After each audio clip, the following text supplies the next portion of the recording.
He had my face, but he wasn't me. Inhale. I remember the exact second my brain broke. Not snapped, not panicked, just failed. Because there are some things your mind is not designed to process, and watching another version of yourself sit on your bed with your girlfriend is one of them. Emma and I had been together for 3 years. Not perfect, but real. We fought about dumb things. We planned trips we never took. We talked about moving, about kids, about someday. And then, quietly, she changed. She didn't pull away. That would have been easier. She became selective. Her phone never left her hand. She smiled at messages she didn't explain. She started showering late at night. Classic signs. I told myself not to be that guy. The suspicious one. The paranoid one. Until the night I came home early. 6:42 p.m. I checked the time because my hands were shaking. Her car was in the driveway. So was mine. That should have been comforting. It wasn't. I heard voices before I even closed the door. Low, familiar. I stepped inside quietly. The living room was dark. The hallway light was on. And the bedroom door was open. I didn't rush. Didn't shout. I just stood there, listening. Then she laughed. That laugh, the one she used when she felt safe. Exhale. I moved closer. And that's when I saw him. At first, my brain tried to lie to me, tried to label him as someone similar, someone close enough. But that illusion lasted half a second.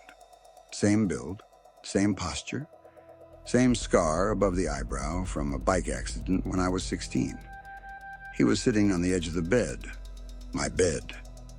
Then he turned his head, and I felt something cold drop through my chest, because he had my face. Not similar, exact. Same nose, same crooked smile I hated, same eyes. He looked at me and smiled. Emma froze. Her eyes moved between us, back and forth, like she was watching her reality split in half. "This isn't funny," she whispered. I couldn't speak. The other me stood up. He moved like he belonged there, like I was the intruder. He didn't say anything, just stared at me.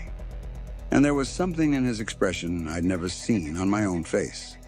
Recognition. Not surprise. Recognition. Pause. That's when it hit me. Whatever he wasn't pretending to be me. He believed he was me. Seconds passed, maybe minutes. Time felt thick. Then he spoke. "Why are you here?" My voice, my tone, but wrong. Like someone repeating a line they'd practiced. I swallowed. "This is my apartment." He frowned. "No," he said calmly. "I live here." Emma covered her mouth. "I thought you were working late," she said, to me, then stopped. "Because I was supposed to be." Let the other me turn to her. "You said you'd be back at 8, he said. "You promised." She looked at him the way she used to look at me when I disappointed her, with guilt. Inhale. "I met him 3 weeks ago," she said quietly. "I swear, I thought it was you." I laughed, a sharp, ugly sound. "He has my face, Emma." She flinched. "He knew things," she said. "Things only you know." The other me smiled. "Of course I did." He stepped closer to her, too close. "I knew how you take your coffee. I knew the scar on your knee. I knew the dreams you don't talk about."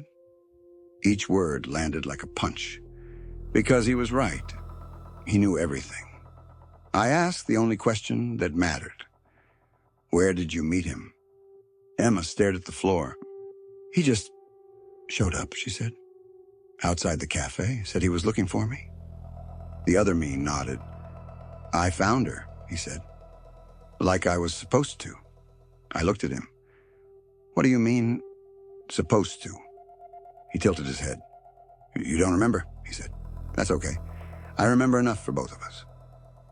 Long pause. Something in his tone made my skin crawl. Not threatening, factual. like he was explaining gravity. That night ended badly. I left. Not because I was weak, but because I didn't trust myself not to do something irreversible. I didn't sleep. Neither did Emma. The next day she called me crying. Said she didn't understand what was happening. Said she needed time. I didn't argue. Because part of me already knew. He didn't leave. I checked. Drove past the apartment that night. His car, my car, was still there. Lights on, shadows moving inside. I watched from across the street. Then I saw something that made my stomach turn. The other me walked to the window, looked directly at me, and raised his hand. Not to wave, to claim. That's when I realized the truth I'd been avoiding.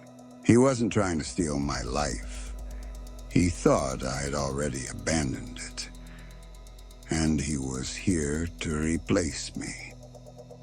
Exhale. Inhale. I didn't go back inside that night. I drove until the city lights thinned out and the road stopped having names. I parked somewhere dark and sat there, gripping the steering wheel, replaying everything over and over.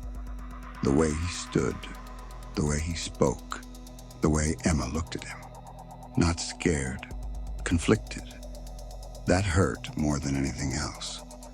I didn't sleep. By morning, I had convinced myself of one thing. This wasn't normal. This wasn't some elaborate prank. And it definitely wasn't something I could explain to the police. How do you tell someone that your girlfriend is cheating on you? With you. Exhale. Emma texted me around noon. We need to talk. I didn't reply. Instead, I went somewhere I hadn't been in years. The old neighborhood. The place where I grew up. Where the house still stood, half empty, waiting to be sold since my parents passed. I don't know why I went there. Maybe because I needed to remember who I was before everything split. The house smelled like dust and old wood. Time had settled there. I walked through the room slowly, touching the walls, grounding myself. That's when I noticed the door to the basement was open. I always kept it locked. I stood at the top of the stairs, listening. Nothing. I turned on the light and went down. At the far end of the basement, behind a stack of old boxes, there was something I'd never seen before. A door. Not part of the original layout, cheap wood. Newer hinges. I opened it. Inside was a small room, bare concrete. One chair, and a mirror. I stared at my reflection, trying to steady my breathing. Then the reflection smiled. I didn't. Long pause. He stepped out from behind me, same face, same body. But something about him felt finished. Like he'd reached the end of a process I didn't even know had started. You always come back here, he said. When you're confused. I turned slowly. What are you? I asked. He sighed. Almost disappointed. I'm the version that stayed, he said. The one who didn't leave when things got hard. That doesn't make sense. It doesn't have to, he replied. It just has to work. He walked toward the mirror and placed his hand against the glass. I was here first, he said. Then you came along? My head spun. No, I said. That's not possible.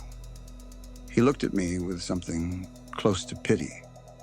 You don't remember the nights you wanted to disappear, he said.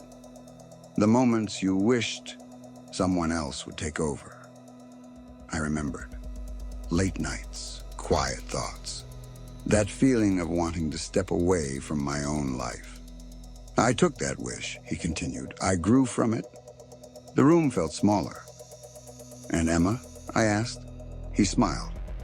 She chose stability, he said. She chose the version that stayed. That wasn't true. I refused to believe it. I left without another word. That night, Emma called again. Her voice was breaking. He's changing, she said.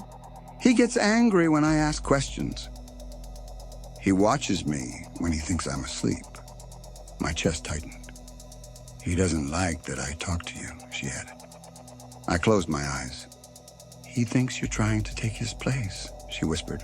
I almost laughed. His place. Listen to me, I said. He's not me. I know, she said. I know now. She told me things she hadn't before. How he never slept deeply. How he didn't blink when he stared. How sometimes late at night, he'd speak like he was rehearsing lines from my life. He was learning, refining, replacing. I don't think he wants to hurt me, she said. I think he wants to erase you. Inhale. That's when I knew what had to happen. I went back, not to the apartment, to the basement, the mirror. He was already there, waiting. You figured it out, he said. Only one of us fits, I replied. He nodded. We can't coexist, he said. One of us has to become unnecessary. He stepped closer. You've always been the one who leaves, he said softly. You walk away when things get uncomfortable. And you stay? I asked. He smiled. I replace. The mirror began to distort, our reflections overlapping, blurring. I felt pressure in my chest, like something was pulling at my thoughts. Memories flickered. His memories, my memories. Entangling. I pushed back, fought. I don't know how long it lasted. Seconds, hours. At some point, the pressure snapped. The mirror shattered, and the room went dark. I woke up on the basement floor, alone. The mirror was gone. The extra door was gone. Just concrete walls and dust. I drove back to the apartment at sunrise. Emma was there. She opened the door slowly. She looked at me for a long time. Then she stepped aside. We didn't speak. We didn't need to. I stayed the night. Nothing came. No footsteps. No shadows. Just silence. In the morning, Emma said something that still chills me. You feel different, she said. How? She hesitated. Like you finally decided to stay. Exhale. Weeks passed. Life settled. Too smoothly. Sometimes when I look in the mirror, I hesitate. Checking. Making sure my reflection moves when I do. Sometimes, late at night, I feel an urge to leave, to drive, to disappear, and I stop myself.